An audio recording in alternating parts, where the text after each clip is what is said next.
Welcome to the video lecture on representation of functions by power series. We will begin to develop power series for non-algebraic functions. There are several strategies for developing these power series, and we will look at a variety of these strategies and then generalize the process in the next video lecture. So let's start with the series x to the n as n goes from 0 to infinity. So if you expand out some of the terms, that's just going to be 1 plus x squared plus x cubed and so on. Now notice, what kind of a series is this? What we're doing to get the very next term is we're multiplying by another x. And when you multiply one term by the same constant each time to get the next term, that's called a geometric series. So this is geometric,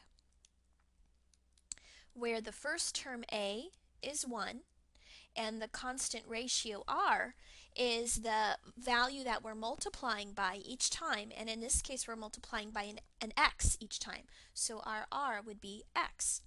Now, for what values of x does the series converge? Well, if you remember when we talked about geometric series, we said that the only way that a geometric series is going to converge is if the r in absolute value is less than 1, so that it's a fraction. So that means our r, which is x, in absolute value needs to be less than 1. What's the sum of a geometric series? Well, remember that there's a formula for that. A geometric series has a sum equal to a over 1 minus r, assuming that it converges. So in our problem, the a was 1 and the r was x, so this becomes 1 over 1 minus x. So what that tells us is that 1 over 1 minus x is equal to this infinite series. 1 plus x squared plus x cubed and so on, and it's going to converge to this function 1 over 1 minus x when the x in absolute value is less than 1. And that means its interval of convergence is going to be the interval -1 to 1. And we don't want to include the endpoints because when the r is equal to 1, this does not converge. So this gives us our very first infinite power series for a function. We've got 1 over 1 minus x, and it's equal to just this sum 1 plus x squared and so forth. And what we're going to do a lot in this video lecture today is manipulate this known series that we have now decided that we know is true and use it to figure out other series as well.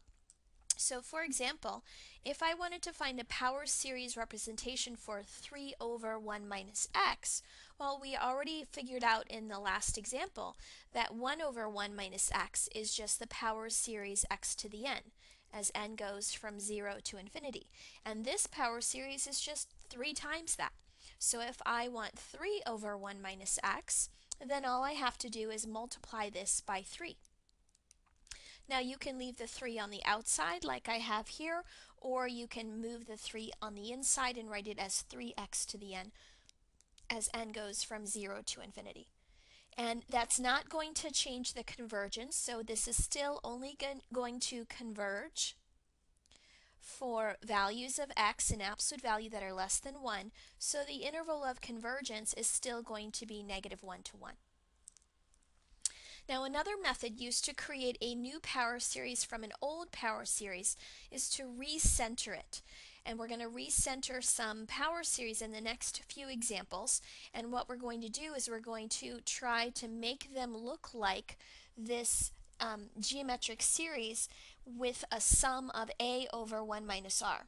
So if we want a power series representation for 3 over 1 minus x centered at 4, recall that the power series for 1 over 1 minus x, which we know is just x to the n, and that's the 1 plus x squared and so forth, this has a center of 0 because we're not subtracting any values from the x's. So this one is centered at 0, and what we want to do is manipulate this one here and recenter it at 4.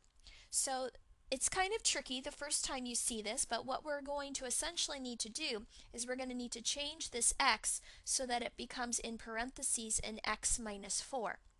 And that's going to shift all of our x's so that they're now centered at 4. But I can't just change that to an x minus 4 without affecting this constant out front. So we know that we're starting initially with 3 over 1 minus x. And what we want to do first is change this so that it becomes recentered at 4. So we want to change this x to an x minus 4, and there's still this minus in front. Now think about what that's going to become when I distribute the negative across. This is negative x plus a 4. Now we want to make sure that whatever we change this denominator to, it needs to still be equivalent to what I started with, which was 1 minus x. So what constant needs to go right here so that this will still equal 1 minus x? Well, I want a negative 3, because then negative 3 plus 4 will equal to a positive 1, and that's what I started with over here. So what we need in front of this minus sign is a negative 3. So with a little bit of counterbalancing here, we're rewriting this denominator so that in parentheses we have this x minus 4 expression, which is what we intend when we say that we want to be centered at 4. Now, the next thing that we're going to try to do is we're going to try to make this look like our a over 1 minus r. Because if we know that we can transform this into a over 1 minus r, this represents the sum of a geometric series. So once we can correctly identify the a and the r, then we'll be able to identify the series as the sum of a times r to the n, as n goes from 0 to infinity.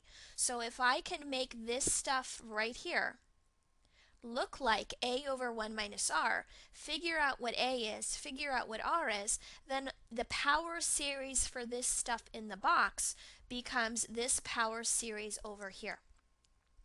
So how do I manipulate this to look like a over 1 minus r?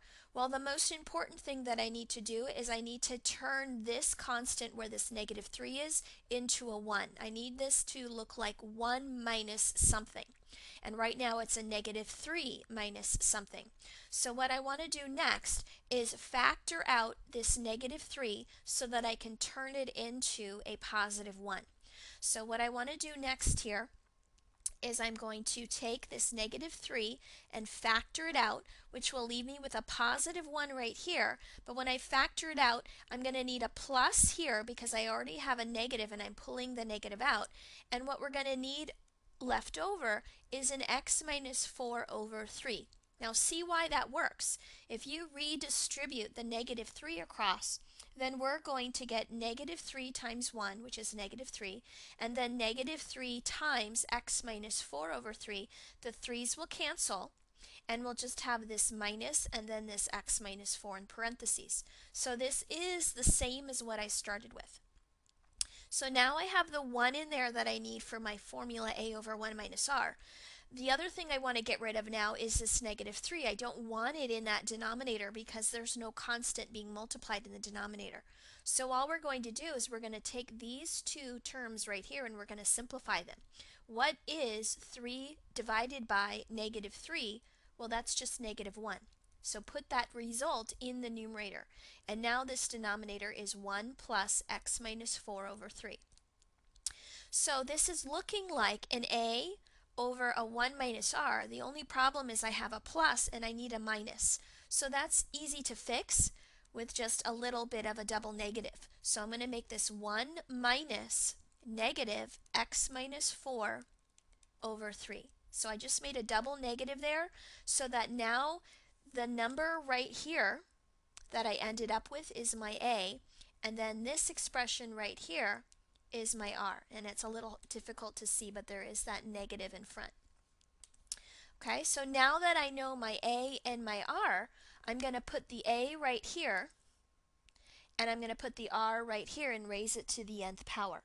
So if I know that I've got negative 1 over 1 minus negative x minus 4 all over 3, then that is the formula a over 1 minus r, which is the sum formula for the geometric series starting from 0 to infinity of a, which was our negative 1, times our r, which was our negative x minus 4 over 3 raised to the n. So here's our a r to the n. Now let's just clean it up a little bit. What I am going to do is basically just combine some negatives together. Here I have a negative 1 to the first power, and this negative is acting like a negative 1 to the nth power. So if I take that negative 1 and combine it, I'm just going to add these powers together. So it'll be a 1 plus n or an n plus 1. And that leaves me with just an x minus 4 over 3 raised to the n, and I don't need that negative inside there anymore. So here is my ultimate power series for this particular function, 3 over 1 minus x. So 3 over 1 minus x, after a lot of manipulating, is the same as the series from 0 to infinity, negative 1 to the n plus 1, x minus 4 over 3 to the n, recentered at 4. And if you expand it out a little bit, when n is 0, this is going to be a negative 1, and this will go to a power of 0. So the very first term is just negative 1. When n is 1, this power goes to 2, so now it's positive, and this becomes x minus 4 over 3. And then when n is 2, we're going to get back to a minus again, and we'll get x minus 4 over 3 squared, and so forth. So it's our same function recentered at 4. Now let's talk a little bit about the interval of convergence. Since we manipulated this to get a different r, our r was right here. And our r is going to need to be in absolute value less than 1 in order for this to converge. So in order to have convergence, we need our x minus 4 over 3 to be less than 1, which implies that x minus 4 in absolute value needs to be less than 3, which becomes the triple interval negative 3 less than x minus 4 is less than positive 3. And if you add 4 across, negative 3 plus 4 gives you 1 less than x less than 7. So our interval of convergence here is now going to be the interval 1 to 7.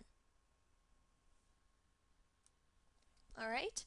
Now these are tricky to do, so let's try a couple more. Here we want to find a power series for 4 over x plus 3 centered at 0. So if you're centered at 0, then that means we don't need to have anything subtracted from the x like we did in this example where we had that x minus 4. The first thing we did on that last example was we tried to change this x into parentheses x minus 4 so we could factor in that centering number. Here we don't have to do that. So I don't really need to do anything to the x. It's okay where it is. But what I still want to do is I want to turn 4 over x plus 3 into a over 1 minus r, because I know that this a over 1 minus r is the sum of the power series a r to the n. So if I can identify the a and the r once it's in this form, then I just plug in the a and the r over here, and I now have my new power series for this particular function. So we want to take 4 over x plus 3 and turn it into this a over 1 minus r. Now I don't need to do anything to the x because we're staying centered at 0, but I still need to get that 1. So the first thing I'm going to do, if you want, you can switch the order around, and then what we're going to do is we're going to turn this 3 into a 1 by factoring it out. So that's going to leave me with a 1, and then I'm going to need an x divided by 3 so that when I redistribute, the 3's will cancel, giving me back the original x that I had. Now I'm going to take these two and combine them. Here they don't really reduce at all, they don't cancel out. So I'm just going to take that 4 over 3 and write it as a 4/3 in the numerator, and then I'll have 1 plus x over 3 in the denominator. It's starting to look more and more like a over 1 minus r. The problem is the plus. I need to turn that into a minus. So all we have to do to fix that is turn it into a double negative. So this is going to be 1 minus negative x over 3. Now I've turned it into this form, a over 1 minus r. So that means the a is 4/3 and the r is this negative x over 3. So that means this sum right here for 4 over x plus 3 becomes the sum from 0 to infinity of a, which we said was this 4/3, times r, which was this negative x over 3 raised to the n. And you can leave it like that if you want to get fancy and pull that negative out and write it as negative 1 parentheses to the n times x over 3. That's fine too. You could even combine some 3's in the bottom. I'm just going to leave it like that. And just to write out a few of the terms, when n is 0, this is just going to be 4/3. When n is 1, we're going to have a minus sticking around, and we'll get a 4x over 3 squared, or 9. When n is 2, this will go back to positive, and we'll get a 4x squared over 3 squared times 3 is 27, and so forth. So that's what our new power series looks like. Let's also talk about the interval of convergence. For our interval of convergence, we have to look at our r, and this was our r right here. We need that r in absolute value to be less than 1. The negative will get absorbed by the absolute value, so this is the same as just the absolute value of x over 3 less than 1, which means we want the absolute value of x to be less than 3, which means we want x to be between negative 3 and positive 3. So our interval of convergence is negative 3 to 3. So this power series here will only converge to 4 over x plus 3 if we're using x's between negative 3 and positive 3. All right, let's try one more example of this type. We're going to find a power series for 4 over x plus 3 centered at 5. So this time we do want to center it. So the first place I'm going to start, I'm going to make this 4 over 3 plus x. And what I want to do is I want to change this x to an x minus 5 in parentheses so that it gets recentered and sort of shifted by 5. So what is it going to take for that to happen? Well, if I change this to an x minus 5, what number would need to go right here so that a number minus 5 gets me back to this original 3? Well, I need an 8, since 8 minus 5 is 3. So this number right here needs to be an 8 so that I haven't really changed the problem at all. I'm just rewriting it in a different way. So it's still equivalent to what we started with. So now I have the centering part done, but I don't have the 1 right here that I need, because remember, we want to make this look like a over 1 minus r so that we can write this as a times r to the n. So I need a 1, which means I'm going to need to factor out that 8, which will leave me in parentheses a 1, but it's going to cause this x minus 5 to get divided by 8, so that when I redistribute, the 8's will cancel, giving me back this original x minus 5. Now I'm going to take these two coefficients and combine them and reduce them. 4/8 is 1/2. Put that 1/2 in your numerator. And then the last thing I need to do is I need to make this 1 minus r, so we're going to use a double negative and make this 1 minus negative x minus 5 over 8. So that means my a is this 1/2 and my r is this negative x minus 5 over 8. So this power series, 4 over x plus 3, will be the sum from 0 to infinity of my a, which was 1/2, times my r, which is negative x minus 5 over 8, raised to the n. So there's my a r to the n. And a few of these terms written out. When n is 0, this is just going to be that first term 1/2. Then we'll have a minus, and we'll have an x minus 5 to the first over 2 times 8 to the first, which is 16. Then we'll be back to plus, and we'll get an x minus 5 squared, and we'll get an 8 squared times 2, which is 128, and so forth. So there's my power series.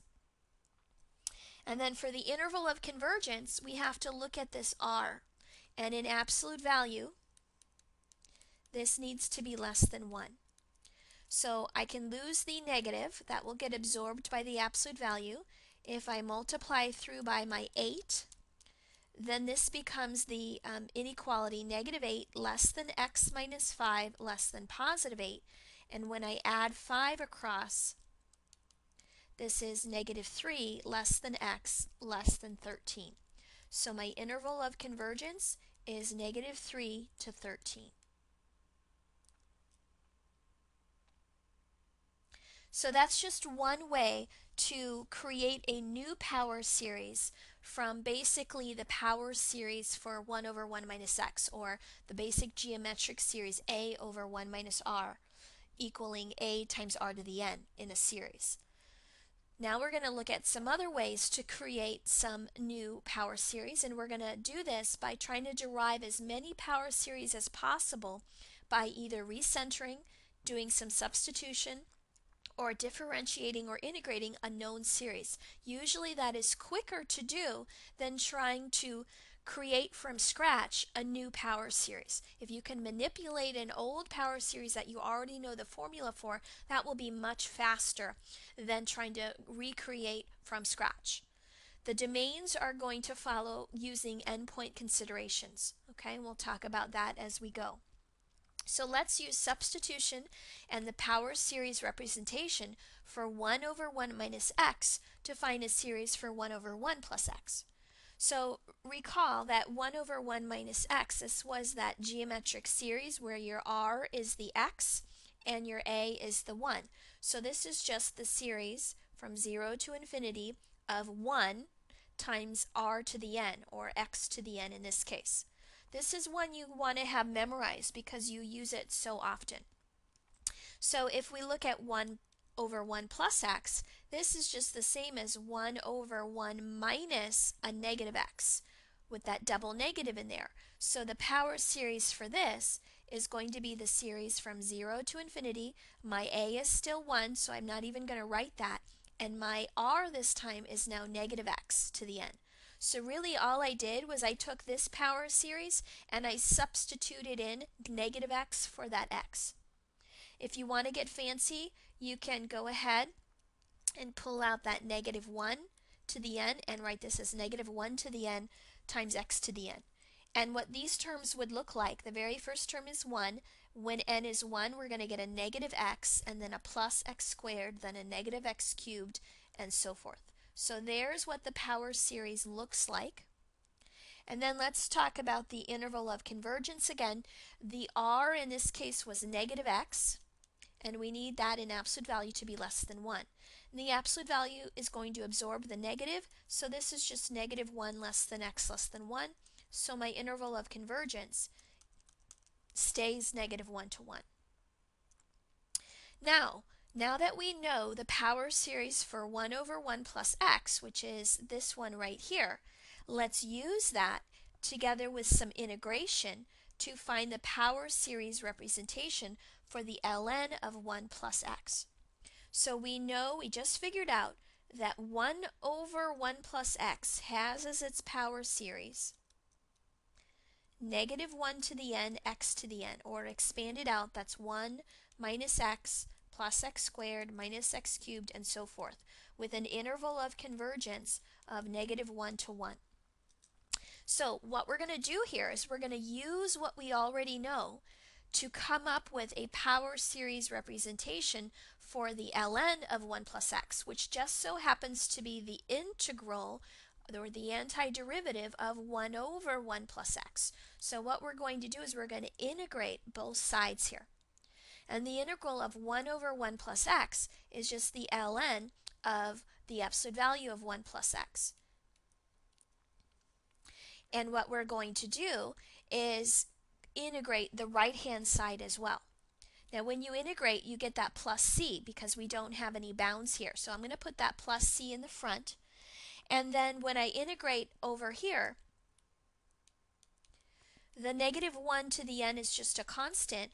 The variable part is this x, and it's being raised to a power. So when you integrate a power, you add 1 to the power and divide by the new power.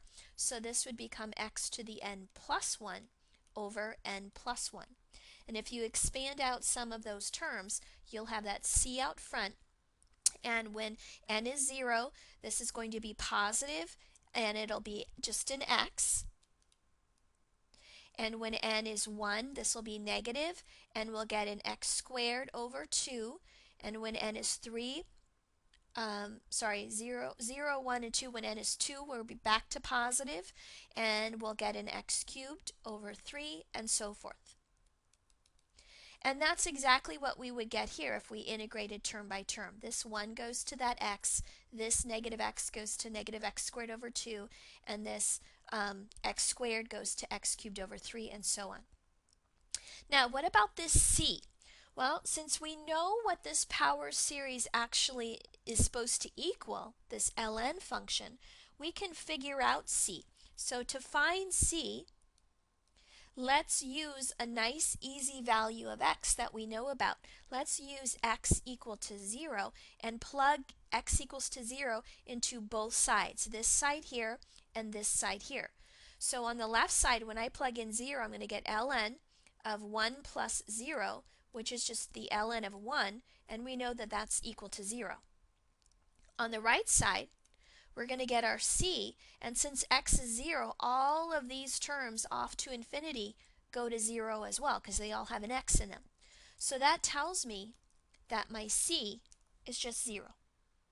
So my power series for the ln of 1 plus x is going to be just the series from 0 to infinity of negative 1 to the n, x to the n plus 1 over n plus 1, or x minus x squared over 2 plus x cubed over 3, and so forth. Now, in terms of the interval of convergence, we knew that originally this 1 over 1 plus x had an interval of convergence from negative 1 to 1. Remember that when you integrate, you could potentially gain endpoints. So I could gain the negative 1 or the positive 1. So we do need to check those two endpoints. So let's see what happens at x equals to 1. Now you can plug in the 1 here, or you could just plug in the 1 here. I think it's actually easier to visualize the series if I just plug it in to this expanded version. So if x is 1, this is going to become 1 minus 1/2 plus 1/3 minus 1/4, and so on. Now does that converge?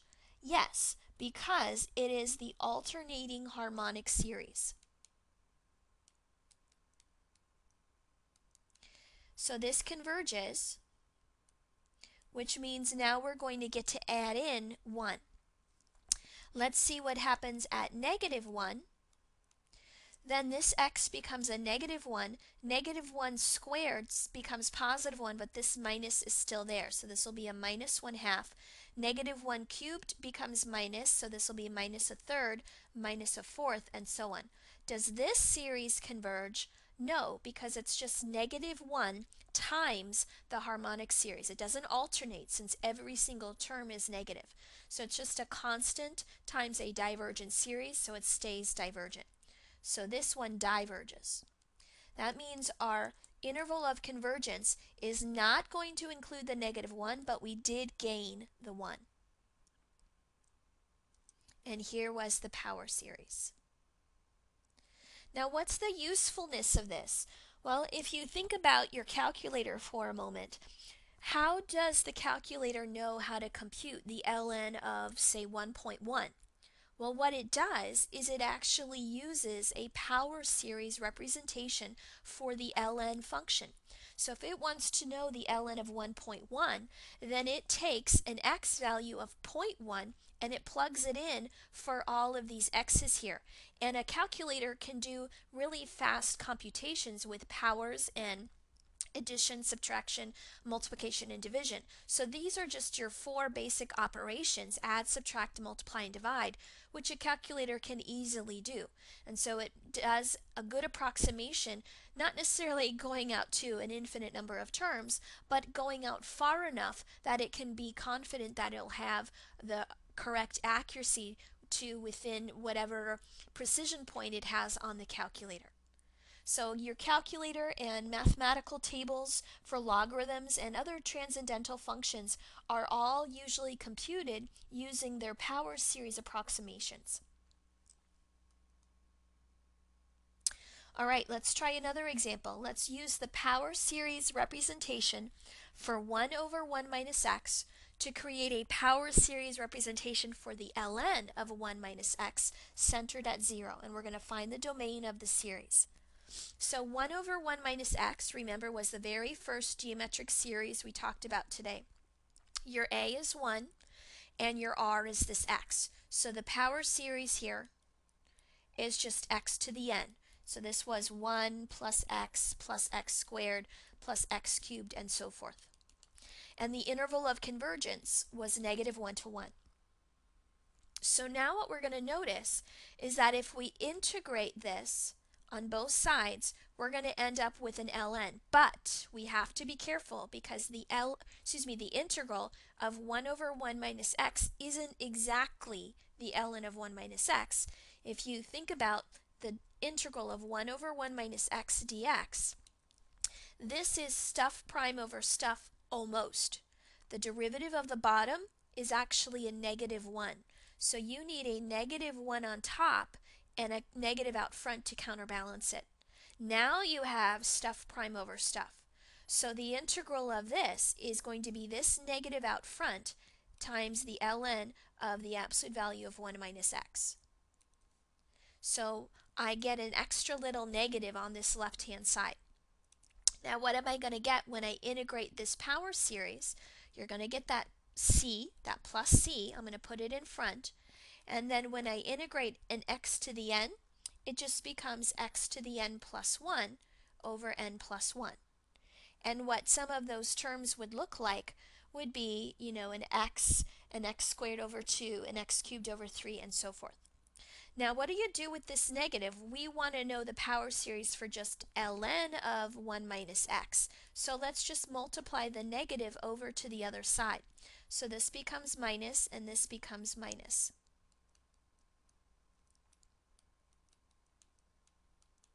So this is going to be negative c minus, and then when I expand this out, when n is 0, I get x. When n is 1, I'm going to get x squared over 2. When n is 3, I'm going to get x cubed over 3, and so forth. So let's use some value of x to find out what this c is. So if I let x equal to 0, then this left-hand side just becomes the ln of 1 minus 0, which is just the ln of 1, which is equal to 0. And the right-hand side over here becomes negative c minus each of these, when I plug in 0 for x, goes to 0. So all of these infinite terms are going to go to 0. So 0 equals negative c minus 0. That implies that c must be 0. So the power series representation of ln of 1 minus x is going to be negative the sum from 0 to infinity of x to the n plus 1 over n plus 1, or negative x squared over 2, negative x cubed over 3, negative x to the 4th over 4, and so on. Now, what about the interval of convergence? Initially, it was negative 1 to 1. When you integrate, you could potentially gain some endpoints. So we need to check the endpoints. So let's see what happens at negative 1 and positive 1. So at negative 1, when I plug in a negative 1 in for each of these x's, a negative 1 becomes positive. A negative 1 squared becomes positive, but this minus out front stays put. So this will be a minus 1/2. A negative 1 cubed stays negative, but the negative will cancel with the subtraction, making this a positive 1/3. So this is going to alternate. So it's your basic alternating harmonic series, which we know converges by the alternating series test. So that means we're going to gain the endpoint at negative 1. What happens at positive 1? Well, then this is going to be a minus 1, minus 1/2, minus 1/3, minus 1/4, and so on, which is just really negative 1 times 1 plus 1/2 plus 1/3 plus 1/4, and so on. And this stuff in the parentheses is your harmonic series, and it diverges. So a negative times that is still going to diverge.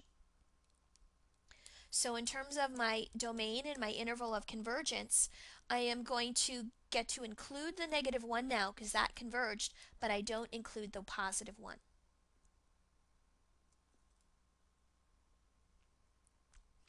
Okay, now let's use our last two results to find a power series for the ln of 1 plus x over 1 minus x.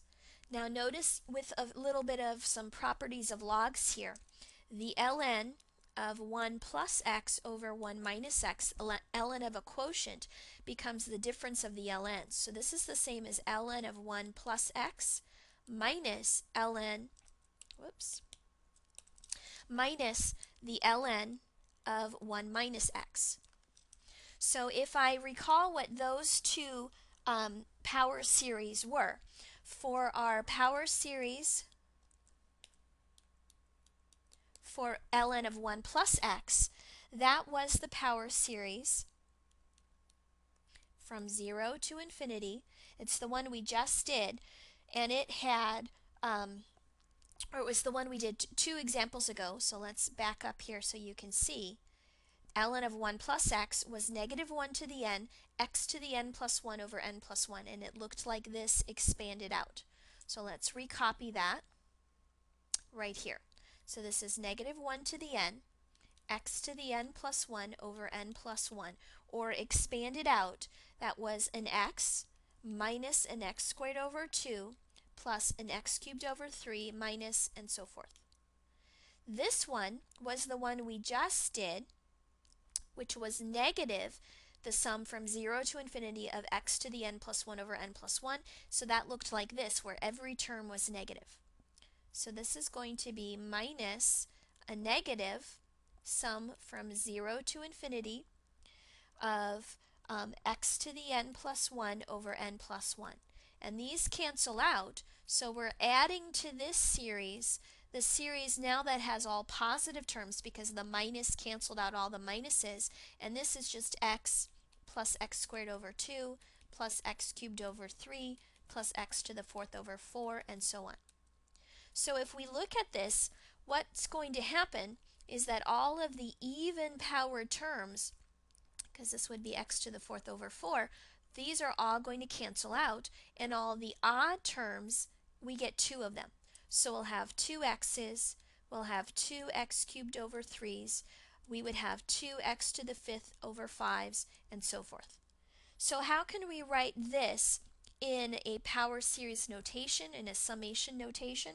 Well, it's just 2 times the series from 0 to infinity, and we want odd powers only. So an easy way to generate odd numbers is to use the expression 2n plus 1. And I want that to be my power, and I also want that number for the power to also be the denominator. So I want to divide by 2n plus 1 as well. And you can just double check that this works. When n is 0, we're going to get 1 and a 1. When n is 1, 2 times 1 plus 1 is 3, so we'll get 3 over 3. When n is 2, we'll get 2 times 2 is 4 plus 1 is 5, so we'll get 5 over 5. So this does generate all of the odd powers and odd denominators. So here is our power series representation for the ln of 1 plus x over 1 minus x. Now what about the interval of convergence? Well, let's see what happens at 1 and negative 1. So at 1, if I plug in 1 for all of these x's, then this first term is 2, this next term is 2/3, the next term here is 2/5, and so on. If you factor out that 2, that's like 2 times 1 plus a third plus a fifth plus a seventh, and so forth. Now what's your instinct tell you about that? It's just a constant times this series here, and it's not truly your harmonic series because we're missing the 1/2 and the 1/4 and the 1/6, but it's kind of like the harmonic series, right? It's just missing those even terms. So this actually does diverge. If you want to be formal about it, you can do a limit comparison test to the harmonic series 1 over n, and you can show that that is going to diverge. Okay, so it's really just a version of the harmonic series times 2. If we plug in negative 1 for these x's, because these are all odd powers, these are all going to just be negative. So this will be negative 2, minus 2/3, minus 2/5, and so forth. So it's just a negative 2 times that version of the harmonic series. And again, to really be formal about it, you could actually do your limit comparison test to 1 over n to show that it does in fact diverge. So that means we don't gain either of these two endpoints, so my interval of convergence is going to stay negative 1 to 1 with parentheses. And that would also be what we call our domain of our function. Okay, let's talk a little bit about some error here. What we want to do is use a 7th degree polynomial to approximate the ln of 2 and determine the truncation error. So from one of our previous examples that we did, we found out that the ln of 1 plus x, we just used this in the last example as well, is the sum from 0 to infinity of negative 1 to the n x n plus 1 over n plus 1. And some of those terms looked like an x minus x squared over 2 plus x cubed over 3 minus x to the 4th over 4, and so on. So what would a 7th degree polynomial approximation look like? Well, that means that we're approximating this ln function by this infinite polynomial, but if we're only doing a 7th degree, we're going to stop at the 7th degree term. So this would be x minus x squared over 2 plus x cubed over 3 minus x to the 4th over 4 plus x to the 5th over 5 minus x to the 6th over 6 plus x to the 7th over 7. So that's the 7th degree polynomial approximation to this ln function. So what would ln of 2 equal? Well, to get ln of 2, I would need to actually plug in a value of 1 for x, since 1 plus 1 would give me that 2. So I'm actually going to use an x value of 1 on the right-hand side here. So this is going to give me 1 minus a half plus a third minus a fourth plus a fifth minus a sixth plus a seventh.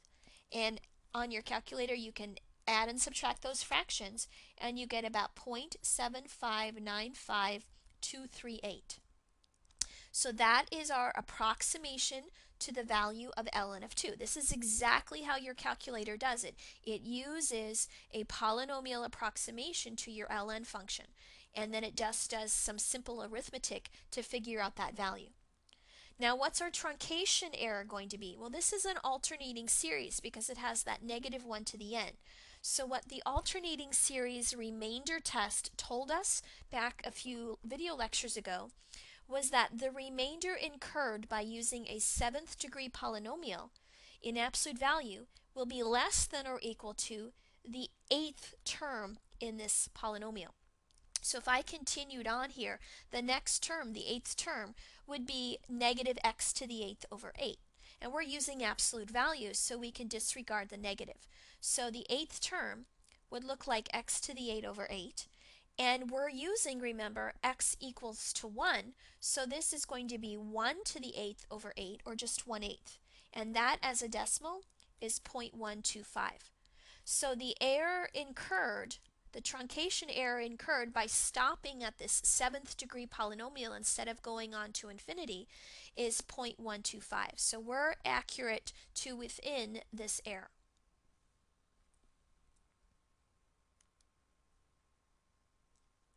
All right, now what we want to do is create a power series for the inverse tangent of x by using substitution and integration of the power series for 1 over 1 plus x.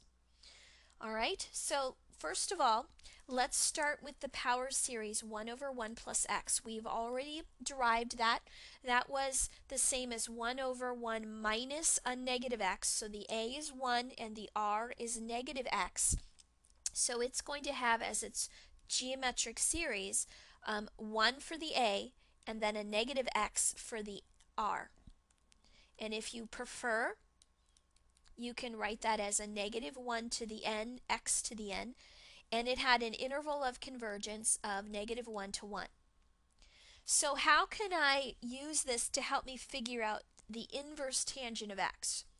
Well, what you want to recall about the inverse tangent of x is that it has as a derivative 1 over 1 plus x squared. So not quite 1 over 1 plus x, but 1 over 1 plus x squared.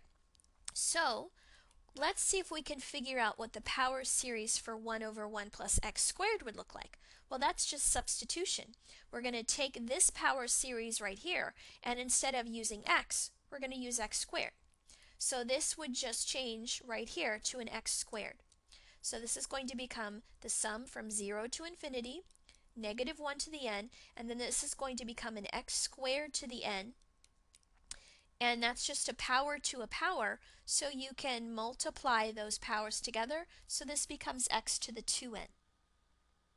So how does that help me then determine the power series for the inverse tangent of x?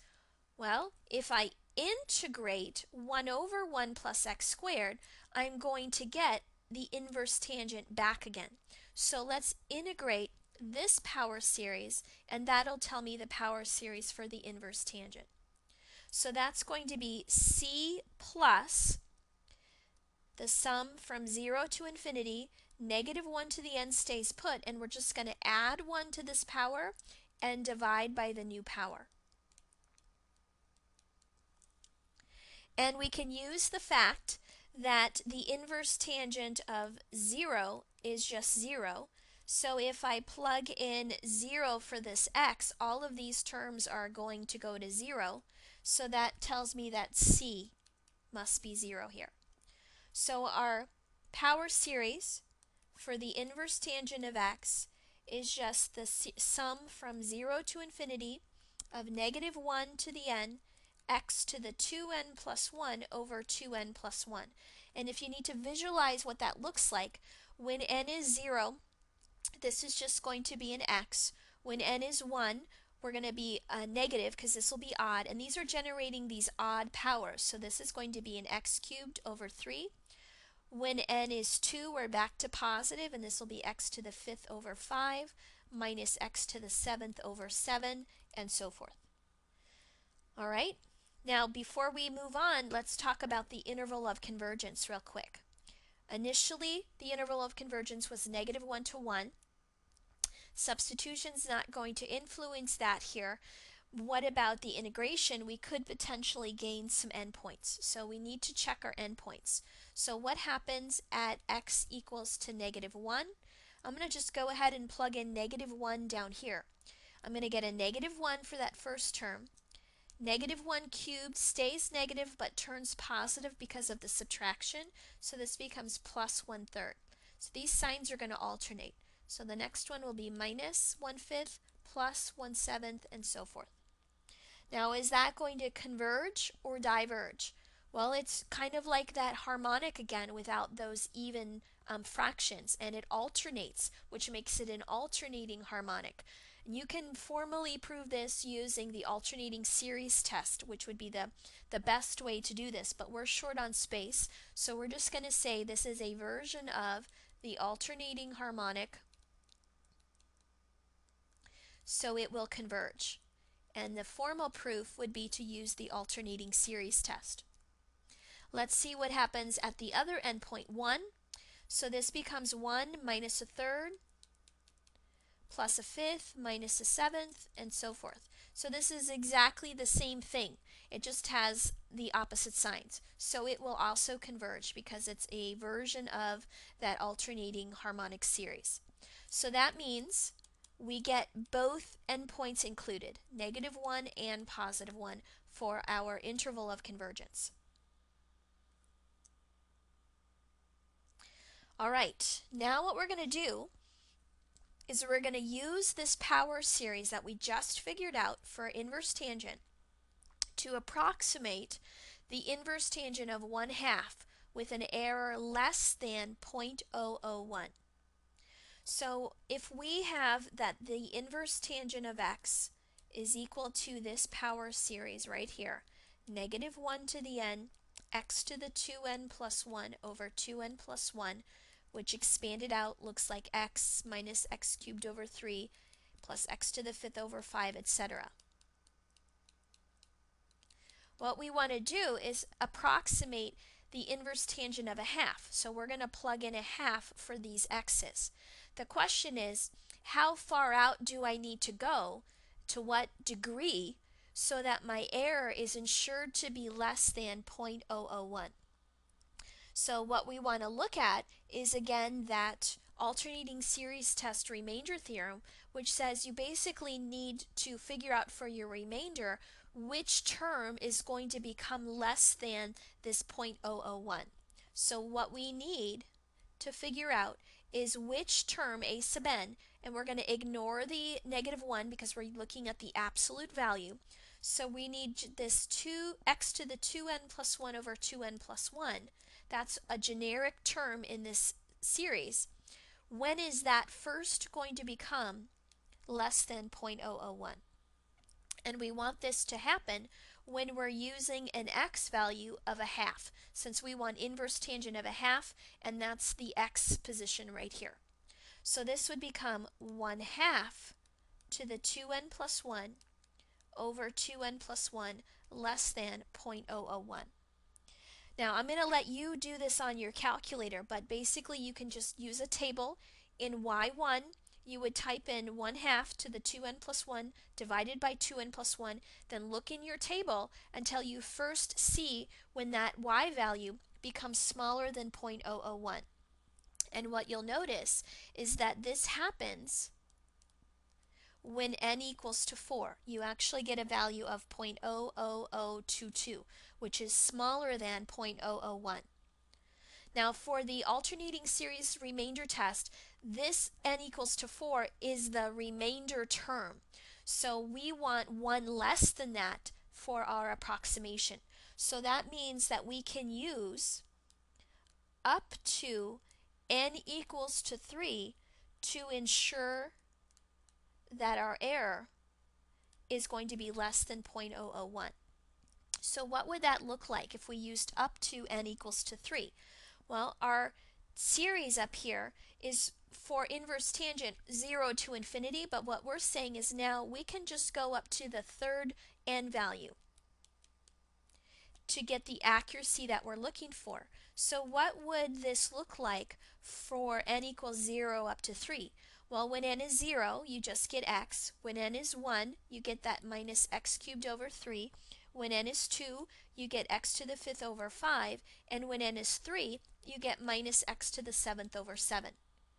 So now if we want to know the arctan, or the inverse tangent of 1/2, we're going to approximate it by this 7th degree polynomial with a 1/2 plugged in for these x's.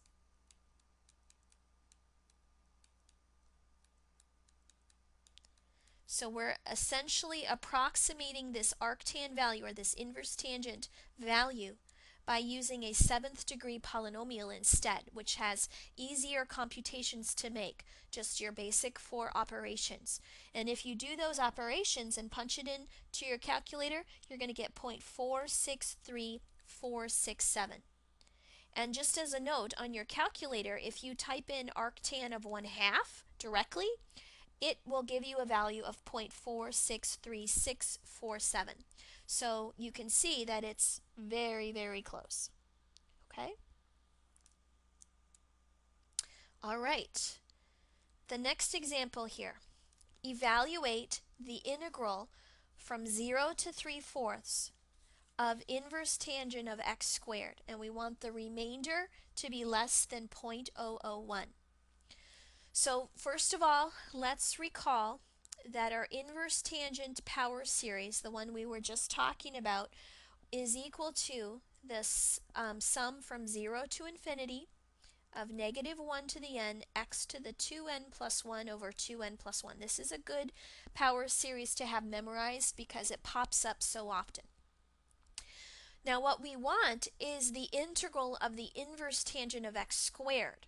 So let's see what the power series would be for the inverse tangent of x squared. That's just going to be a substitution where we're substituting in for this x and x squared instead.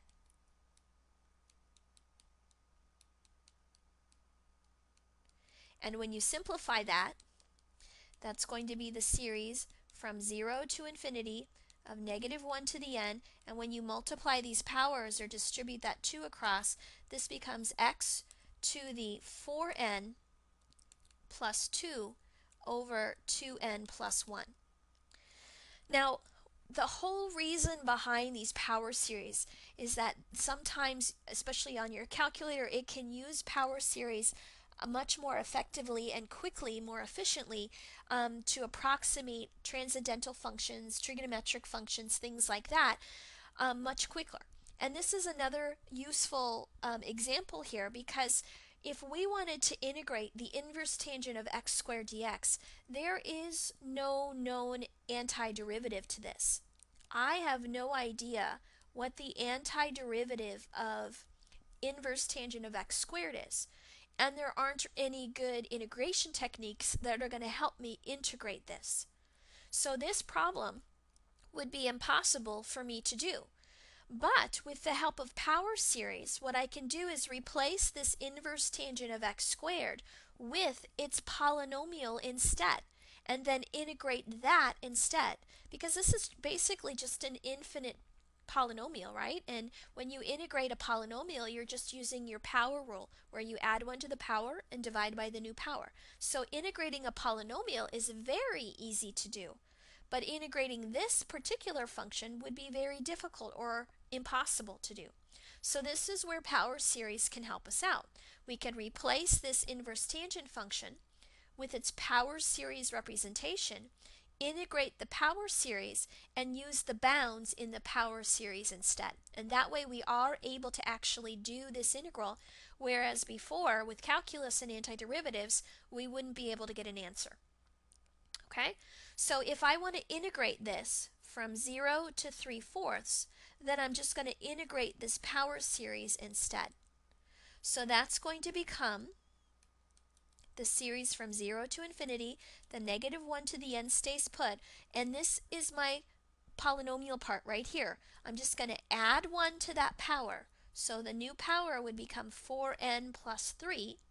Then we have to divide by the new power, and we also had that 2n plus 1 already in the denominator, and there's a plus c. Oops, sorry, there isn't a plus c on this, sorry, because we have some bounds, right? We have bounds from 0 to 3/4. Now, just to kind of give you a feel for what some of these terms would look like, let's expand this out a little bit. So when n is 0, your very first term is going to be positive, and when n is 0, we're going to get an x cubed. This will go to 0, so we'll get 3 times 1, or just 3. Then when n is 1, will be negative, and this will be x to the 7th on top, and we'll get a 7 from here, and when n is 1, this goes to a 3. When we have n equals to 2, we're back to positive again, and this will be 4 times 2 is 8, 8 plus 3 is 11, over 11, and 2 times 2 is 4, 4 plus 1 is 5. So this is kind of what it's going to look like, and we want to plug in our bounds into that. Now, there's good news and bad news here. The good news is that if you plug in 0 into this infinite polynomial, since they all have x's, this is just going to go to 0. So we can disregard that lower bound. The bad news is I can't really plug in 3/4 into an infinite number of terms. I need to have an approximation. I need to know when I can stop. And we want to make sure that wherever we stop, the error that we're incurring by truncating at that stopping point is going to be less than 0.001. So what we need to ensure is that the nth term, or the next term I should say, is going to have an error, a value that's less than that 0.001. So what would a generic term in this sequence look like? Well, it's going to look like this right here, and we're disregarding the alternating piece because when we look at error, we look at its absolute value. So a generic term has this for its formula, and we want this term to be less than 0.001 when we're using an x value equal to this upper bound that we're wanting to plug in. So this is going to become 3/4 raised to the 4n plus 3 over 4n plus 3 times 2n plus 1. And we want that to be less than 0.001. And you're going to use your tables again on your calculator. You would type all of this left side into your y1 and then look at your table until you see a term that is less than 0.001. And it actually is true. It happens when n equals to 2. You get 0.00077, which is smaller than 0.001. Now remember that for this remainder, this is the next term, the error term. So what that means is we can use n's up to 1 less than this. So we can use up to n equals to 1, and it will ensure that the very next term, our error term, is within the bounds that we are requiring here, 0.001. So we're going to go up to n equals to 1 in our sum to ensure that the error term is less than 0.001. So what does this look like when I go up to n equals to 1? Remember, the series actually starts at 0 here. So the very first term for 0 is x cubed over 3. And when n is 1, we're at this x to the 7th term over 7 times 3. So this is n equals 0. This is n equals 1. So this is where we get to stop, just these two, and we'll be within the error that we're required. And now, once I know where I can stop and have the right error, now I can plug in my bounds into those. So I'm going to get 3/4 cubed over 3 minus 3/4 to the 7th over 7 times 3. And remember, we said when you plug in 0, you're just going to get 0. So if you punch that into your calculator, it's going to equal 0.1342686. So there's our approximation to this definite integral with this error, and it's a solution that we wouldn't have been able to get without the use of power series, since there is no antiderivative to the inverse tangent of x squared. Okay, our last example here is going to show us another useful way to apply power series. This is going to give us a way to approximate the value of pi. Have you ever wondered how these supercomputers figure out all those decimal places for pi? Well, this is one way of doing that. We're going to figure out how many terms you will need to use to approximate the value of pi with an error less than 0.0001. And to help us out, we're going to use the inverse tangent power series, which is written right here, and we're going to use the fact that pi over 4 is equal to the inverse tangent of 1, since the tangent of pi over 4 is equal to 1. So how does that help us? Well, this gives us a way of figuring out what pi is. Pi is equal to 4 times the inverse tangent of 1. So if I can approximate the inverse tangent of 1 using its power series, then I'm going to take 4 times that, and that will give me my approximation for pi. So this gives us a way to approximate pi. Okay? So what we need is we need our error to be less than 0.0001, which means we need to find the first term up here that is going to be less than 0.0001, and that will be our error term. And then we're going to use all the terms prior to it as our approximate polynomial. Okay? So what would a generic term look like? Well, it's going to look like this in absolute value. And we want that to be less than 0.0001 when we use an x value equal to 1. And it's 1 because I want to know the inverse tangent of 1 right here. I also want 4 times this because we want to know pi, which is 4 times this inverse tangent of 1. So I'm going to multiply this by 4 over here to get the power series for 4 times the inverse tangent of x. So in other words, the power series for this is just this series times 4. So we're actually using this for our generic term, and we want to use it when x is 1. So I'm going to plug in a 1 for this x. 1 to the 2n plus 1 will just be 1. So I'm just going to get that 4 on top over 2n plus 1. Now this one we can actually solve algebraically because it's not too messy. So the first thing that I'm going to do is multiply this denominator over to the right-hand side. Then I'm going to divide by 0.001 on both sides. And when I do that, we're going to get 2n plus 1 on the right side, and we're going to get 40,000 on the left side. And when I subtract 1,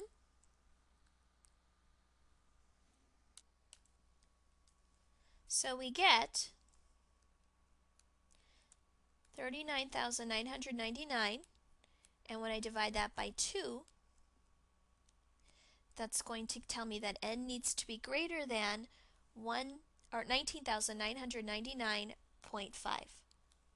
So if we want an n bigger than that, we could pick our n to be, say, 20,000. Now that's the error term, that's the remainder term. So we want the actual sum to be 1 degree less than that, or 1 n value less than that. So this tells us that we can use up to n equals to 19,999 and have the correct error. So our power series for 4 times the inverse tangent of x was the series from n equals 0 to infinity of negative 1 to the n 4 times x to the 2n plus 1 over 2n plus 1. So what this result is telling me is that pi, which is equal to 4 times the inverse tangent of 1, should be approximately the sum from 0 to 19,999, since that's the n that we said would guarantee us the right error, times the series sum of negative 1 to the n 4 times 1. I'm plugging in 1 for this x right here, which is just going to make it go to 1. So we'll just get 4 over 2n plus 1. So that's obviously way too many terms for us to compute by hand, or even to probably do on a calculator, but a supercomputer could definitely figure that out very quickly and efficiently. And so this is our approximation to pi within 0.0001. All right, so power series, very powerful functions that can be used to approximate other kinds of functions that we might have difficult computing with derivatives, integrals, and even just basic values. All right, that concludes our video lecture on representing functions by power series. Good luck.